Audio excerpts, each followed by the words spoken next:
Cartão vermelho. O juiz peruano de futebol, Alberto Tejeda, aquele que no final da Copa América de 1995 validou um gol de Túlio, feito com a mão contra a Argentina, inovou em questão de arbitragem futebolística. Ele aplicou um cartão vermelho a si mesmo. Era uma partida de caráter amistoso, fazia parte de uma campanha para arrecadar dinheiro para as vítimas do furacão El Niño, que faz das suas também no Peru.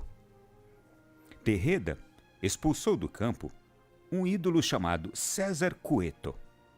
Em razão disso, foi intensamente vaiado pela torcida naquele jogo amistoso, a qual exigiu o retorno do jogador para o campo. O juiz, então, resolveu o problema a seu modo. Como não era um jogo de futebol válido, mas uma partida amistosa, ele também quis fazer uma graça. Expulsou a si mesmo, possibilitando a volta do atleta para o campo.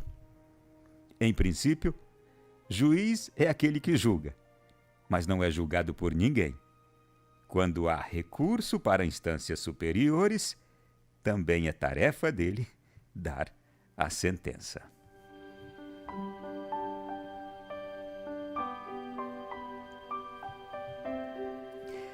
Meu irmão, minha irmã, claro que a gente só pode ver algo dessa natureza num momento de brincadeira, numa partida de futebol amistosa ou de qualquer outro jogo.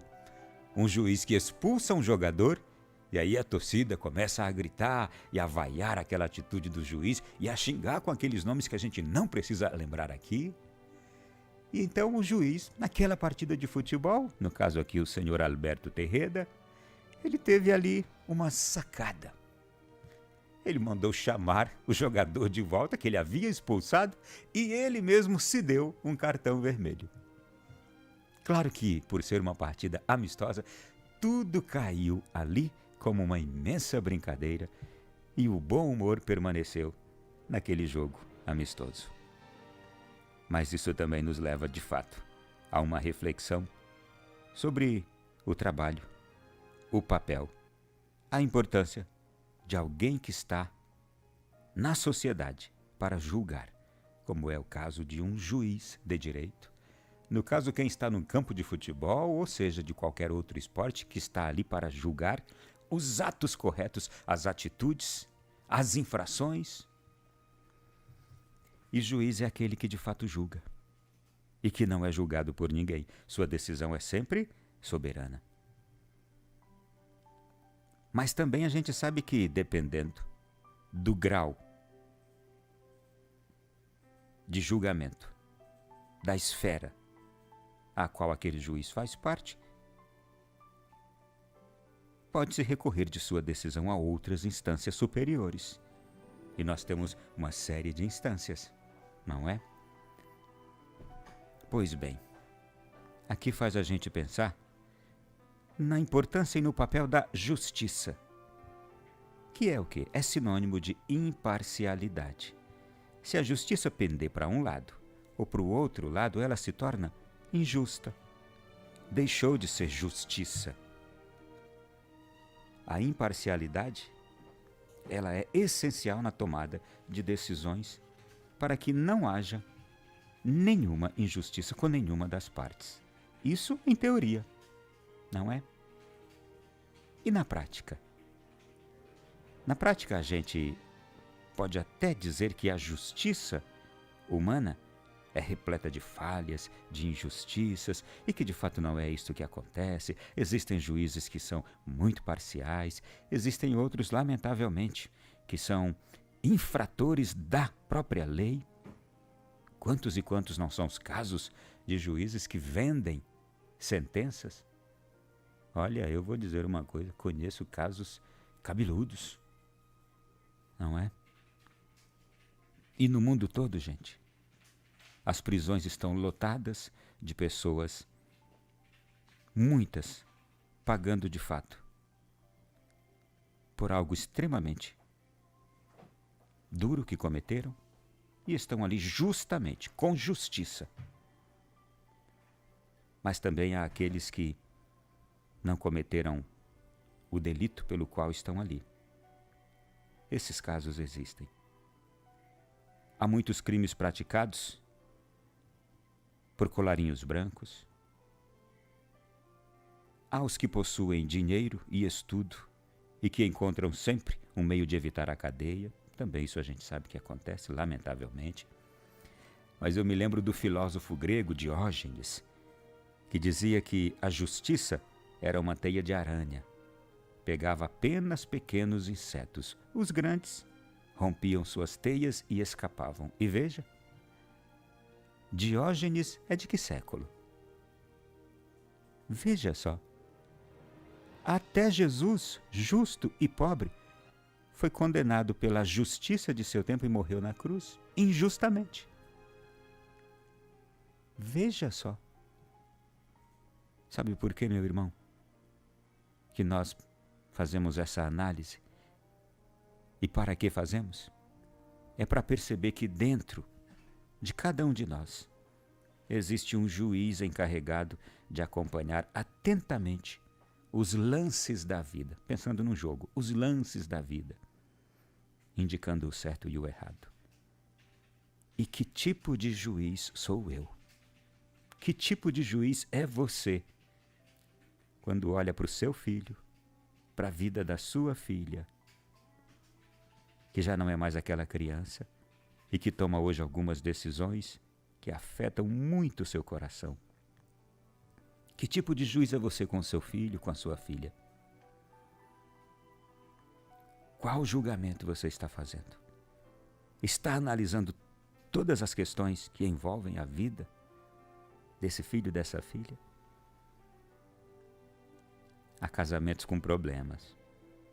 Que tipo de juiz é você no seu casamento?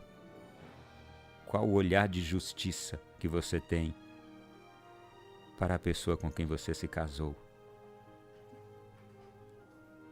O que um juiz analisa na hora de um julgamento? Todos os pormenores que envolveram aquele ato daquela pessoa que está em julgamento. Mas analisa também o ambiente, analisa um certo contexto, um certo histórico, analisa talvez o que provocou aquele ato daquela pessoa. E a partir desta análise é que virá o veredito. Veja só, se Diógenes, filósofo grego, dizia que a justiça era uma teia de aranha, que pegava apenas pequenos insetos, os grandes rompiam suas teias e escapavam. E se até Jesus, justo e pobre, foi condenado pela justiça de seu tempo e morreu na cruz injustamente, que tipo de juiz nós queremos ser? Os que pegam as aranhas grandes, os insetos grandes e os pequenos? Se for, a gente vai se preparar para pegar os grandes e os pequenos. Que tipo de juiz eu sou? Aquele que condena um inocente como Jesus? Pobre e inocente como Jesus? Porque me incomoda?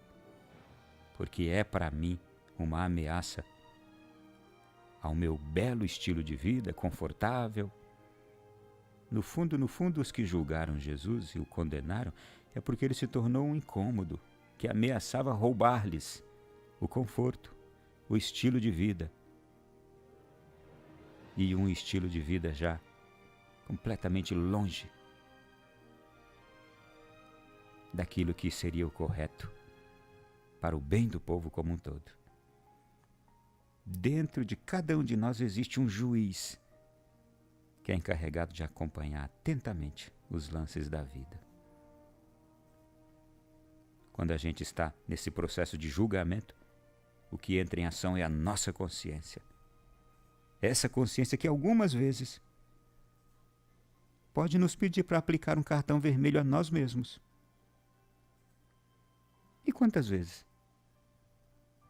eu não julguei mal alguém. Cometi um erro grave. Expulsei da minha vida. Expulsei do campo em que atuo alguém injustamente. Ou alguém que até cometeu um delito, mas que talvez não precisasse ser expulso. Poderia ter sido uma advertência, um cartão amarelo. Poderia ter sido uma advertência um pouquinho mais dura. Existem esportes com outros cartões que são advertências mais duras, que não chegam a ser o vermelho. Existem outras formas de advertências que podem trazer para o peito e com compaixão, com compadecimento, chorar junto com aquela pessoa que tem aquela fraqueza, aquela fragilidade e que por causa disso cai em infrações. Que tipo de juiz sou eu? Cabe ao juiz de futebol julgar as normas ou algum outro juiz do campo do direito. E a sua função é levar a consciência à correção. Mas é muito comum também a gente cometer julgamentos e não observar os nossos próprios erros. E aí, em decorrência disso, muitos de nós criamos uma consciência falsa. E essa consciência falsa, no dia da verdade, ela será julgada. Estejamos atentos. Que tipo de juiz sou eu? Aqueles juízes que condenaram Jesus estavam certos? Que estavam fazendo um julgamento justo? A consciência deles estava limpa? Ou criaram uma consciência falsa, se sentindo justificados por essa consciência falsa, quando no fundo estavam protegendo seus privilégios, seu bem-estar, seu conforto, seu dinheiro? Existe a consciência falsa que pode nos enganar e nos levar a fazer um falso julgamento contra as pessoas, e a gente acredita que está fazendo a coisa certa.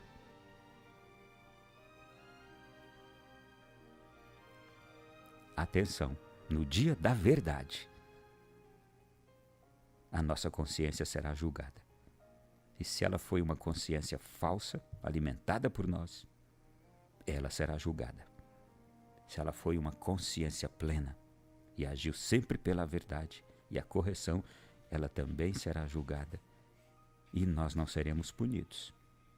Prevalecerá uma lógica definitiva no julgamento daquele que é o justo juiz. Sabe qual é essa lógica definitiva? Cada um de nós vai receber o que merece. Se eu tive uma consciência falsa, se eu fui um mau julgador, um mau juiz, se eu me deixei corromper, vou receber o que mereço. Se eu fui um justo juiz nesta vida, um justo juiz com as pessoas todas que atuavam no meu campo de jogo, receberei o que mereço. E enquanto isso, gente, enquanto nós pensamos nisso, e não deixe de pensar não, é muito sério. Enquanto isso, o jogo da vida prossegue. É sempre possível a gente mudar, dá tempo. Tá em que momento do jogo, gente? Quanto do segundo tempo aí? Dá tempo ainda. O jogo da vida prossegue. Você está vivo ainda? Sente pulsar aí o seu coração? Então dá tempo de você mudar. Agora, após o término da partida, meu irmão, a sentença definitiva já está pronta. Não é Deus quem nos condena. Não é o justo juiz quem nos condena. Mas foi a nossa atitude como juízes nesta vida, no campo da nossa vida, que vai nos dar o que merecemos.